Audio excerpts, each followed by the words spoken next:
Reka mbasuhuze mwe mwese mudukurikiye ku Gisobanuro TV. Amahoro n'imigisha nibibane namwe, kandi imigisha y'Imana igumize ibomeho umunsi wose. Turi mu gitondo ku itariki 31 z'ukwezi kwa 10, aho dusojeje ukwezi kwa 10 2024. Hari abantu barangije iminsi yabo yo kubaho muri iki gitondo, hari abagiye kuyirangiza mu kanya, ariko ibyo byose nibitwereka ko ubuzima hari aho butangirira, hari naho burangirira. Niba ubabaye, niba urwaje, ikibazo cyose waba ufite, humura, kandi nawe niba wishimye menya ko isi ni gatebe gatoki, umunsi wawe wishimye ejo ukaba wabaye. Niyo mpamvu ngo usaba kubanza guhumuriza abababaye kandi ukaba hafi, kuko ari byo bigaragaza ubumuntu. Ngende Boni Fresh, ndabakunda cyane. Ikaze uyu munsi ku mbuga nkoranyambaga, tugiye kujya kuri Twitter turebe ibyanditswe kuri Miss Nshuti Muheto Divine. Nyuma y'ifungwa rye, hari umuntu wanditse ibaruwa ye ayishyikiriza polisi y'u Rwanda, ndetse abantu basaga 66,000 birenga, byenda kuzura 67,000. Abo bahise bayinagaho akajisho, maze bamwe muri bo bagira ibyo bavuga bitewe n'amarangamutima y'iyo baruwa. Ugiye kumenya ese iyo baruwa yanditsemo iki, ivuga iki, abayibonye se bo banditse bavuga ngo iki. Ibyo byose nibyo tugiye kurebera hamwe. Ariko niba uri mushya kuri uyu muyoboro, ndagusaba kubanza ukanda subscribe kugira ngo ujye ubana natwe tugishyiraho video ugiye tubona notification, kandi tugushimira uruhare rwawe n'umusanzu wawe uduha. N'ubu nonaho uri kutwumva, uri kuduha umusanzu wawe. Niba warakoze subscribe, kandi nabwo turagushimiye, kuko ibyiza byose nibyo tumaze kugeraho ni wowe tubikesha. Imana iguha umugisha niba wumvishe uko gusaba, kuko ngusabye nonaha. Twagiye. Igisobanuro TV across the land. Together we rise, together we see. The future is bright with Igisobanuro TV. Uwitwa Umushi washonje yandikiye polisi y'u Rwanda, yandika ibaruwa igira iti: twagiraga ngo tubasabe mbere yuko Miss Nshuti Muheto Divine afungwa burundu, mwabanza mugapima mukamenya neza ko niba ataratwite, kuko wasanga ibyo byose, ibyo kunywa inzoga agasinda ndetse akanatwara azi neza ko yasinze, yarabikoraga nkana, wenda yashakaga se kwiyahura cyangwa se kubw'ibibazo, cyangwa nanone akaba yari afite agahinda gakabije. Twumvaga ibindi byose byakurikiraho, cyangwa se no kujyana dosiye ye mu bushinjacyaha, byabanzirizwa no kumenya ko atwite cyangwa adatwite. Wasanga wenda ntawamenya yaratewe agahinda no gutwitsa akiri umwana, cyane ko nta gihe kinini cyari gishize ariko arangije ishuri. Kandi ni ukuri bibaye ari ibishoboka, mwamubabarira, kuko ndabizi neza ko atazabisubira. Ni imfura mu mico no mu myifatire, erega ni n'umwana. Twe nk'abakunzi be turamuhangayikiye cyane. Mugire umunsi mwiza ndetse n'akazi keza. Ntawe aha, natwe aha turimo kurwanya ruswa n'akarengane, kandi tunagerayo amahoro. Iyo ni ibaruwa yanditswe n'Umushi washonje, niko yitwa ku rubuga rwe rwa Twitter. Ushaka kugerayo vuba wakandika @umushi, ubundi ugahita iyo hashtag ikugezayo neza neza, ubundi ukirebera ibyo ngibyo yanditse, ndetse akabasha kwisabira polisi y'u Rwanda ibintu bikomeye. Akimara kubyandika, abantu benshi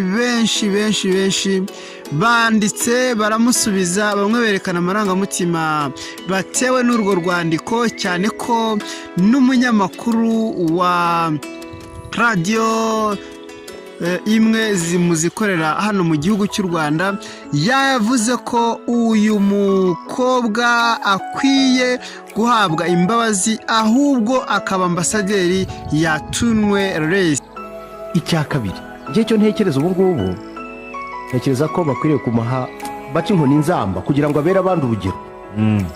Banamukoresha bashobora kujya mu masezerano akagerageza muri gahunda ya tumwerese akaba ambasaderi wa tumwerese. Ibyo rero nyuma y'uko abisabye uwitwa Kakuza Charles mukunze kwita Kenisi, akimara kubivuga yerekanye amarangamutima ye avuga ko uyu mwana rwose ashobora kuba afite ibindi bintu byinshi nyuma y'amakosa yaguyemo kandi bitamuturutseho, ariyo mpamvu y'ambasaderi mwiza. Tugiye guhera ku butumwa bwanditswe na Didas Mugenzi Official. Yaravuze ngo umwuga wo kurindagira wawutangiye ryari shako mbona urutwa n'imbwa yanjye baherutse kwiba, ariko n'ubundi ntacyo nahombye yabonaga umuntu ikiruka cyangwa impyisi ingenzi yayo. Ubwo niba ntacyo wahombye bisobanuye ko nta n'icyo ari kumariye, ariko ibi ngibi nanone bigaragara ko ari uguca intege umuntu bitewe n'igitekerezo cye, kandi mu Rwanda tuhazi ubwisanzure. Niyo mpamvu uyu Didasi twamubwira ngo reka gusebanya ureke gutukana kuko ubivuze mu gihe kitari ngombwa. Iyagasozi Gilbert nawe yanditse aravuga ngo ubwo bamuretse byagaragara ko mu Rwanda hari abana bavuna umuheha bakongezwa, ubundi nibafunge bakagorore, ndetse ibyo ni amarangamutima ye bwite. Uwitwa Emi nawe ntago yahejwe, yanditse aravuga ngo sawa nyine, ariko aka kantu ko gutwita wakagarutseho cyane. Ibi bintu byo gutwita abantu benshi barabivuze, nta nubwo ari umushi washonje gusa, ahubwo hari n'abandi bantu bagiye babivuga ko bikekwa ko uyu mukobwa yaba yaratewe inda, ariko nta gihamya gifitiye uko ibyo bigomba kwemezwa na dogiteri kandi yamupimye. Kamena June yavuze ngo polisi kubera ari inyamafuti mu gukoresha briefing alcotest gusa ntabwo yamutsinda kuko iyi equipment ntiyemewe mu nkiko ku isi yose, ariko niba baramujyanye kwa muganga bagasanga yasinze byo arawunera ahubwo afatwe nk'umugome. Criminal de grand chemin, inyenyeri ntizamukiza. Ibi nawe niko abyumva, ariko ndakeka ko mu Rwanda hari uburyo polisi imenyamo abantu ibyo bakoze ndetse n'uburyo babibonera gihamya bitewe n'inzego baba banyuzemo. Ubwo rero wowe uhakana, ndakeka neza ko waba udafite ahubwo amakuru. Hari witwa Bonane yavuze ngo amupime barebe ko adafata ku byatsi wenda ni bimwe wa muhanzi Rubavu yaririmbye. Ndakeka abandi benshi bagiye bandika message zikomeye zikakaye, ariko ndagusaba kugira ngo wumve, ariko amaso yawe arebe, ariko utinde kuvuga, kuko ushobora kuvuga ibintu ibyo ari byo byose ubundi ugahita nawe bakugerera mu gatebo ushaka kugereramo abandi kubw'amagambo yawe. Hari uwitwa Vutu yavuze ngo aratwite kandi araseka. None se mani, ninde umufunga burundu ko ari imyaka 5 gusa akishyurwa amande akarekurwa? Ibi bibaye nabyo abeshi twashima Imana, kuko uyu ni umwana w'umukobwa kandi afite ejo hazaza, kandi yabaye na Miss Rwanda. Hari uwitwa URM yavuze ngo gushyanuka usigaranye kuzagukoraho. Jya wubaha polisi yacu ureke kuyibwira ibibonetse byose wa macuho we. Polisi yacu irizewe kandi ibyo ikora irabizi. Uyu nawe ni amagambo ye nubwo yazanyemo akantu ko gutukana katari keza. Hari uwitwa Byiringiro Samweli yavuze ngo ibyo kongera ngo ni umwana byo bireke ntacyo arusha abandi, ibyaha bimuhama abagomba gufungwa kandi se abandi bafungwa. Ni ikibazo yavuze kandi akanibaza, umuntu icyaha ntawe kitahana iyo wagikoze.